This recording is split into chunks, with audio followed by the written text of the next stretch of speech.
In today's video, I'm going to teach you how to effectively use HubSpot's new lead scoring tool.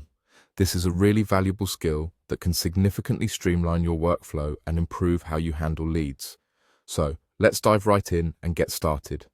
First off, you'll want to open up HubSpot and ensure that you're logged into your account. It's an important step that will allow you to access all the necessary features for this process. Once you're all set and logged in, you'll need to navigate to the trial guide. This guide is particularly useful as it contains all the resources you need to kick off your lead scoring process effectively. It's like a treasure map that'll guide you every step of the way. When you're on your homepage, look for the Marketing tab.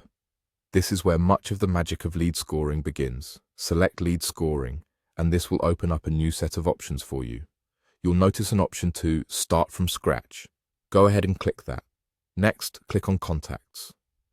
This section houses the individual profile of each of your leads.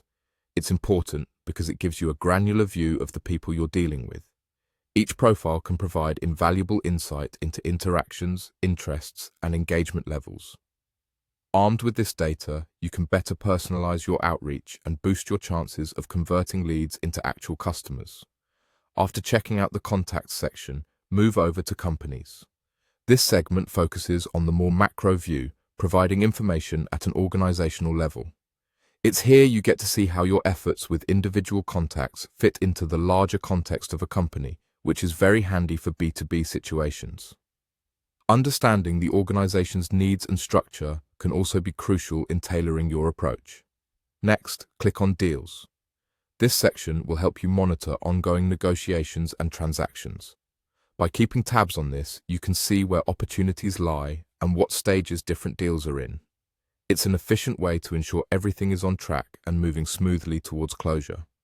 Once you've organized your contacts, companies, and deals efficiently, you can proceed to create a lead scoring model. To do so, simply click Create. This is where you start building out your model, applying scores to different actions or attributes that are significant to your business process. Setting up a lead scoring model helps prioritize leads effectively, ensuring that your team can focus on the most promising prospects. And there you have it. With these steps, you'll be on your way to mastering HubSpot's lead scoring tool, helping streamline your marketing efforts and overall business efficiency. Thanks for joining us today, and happy lead scoring.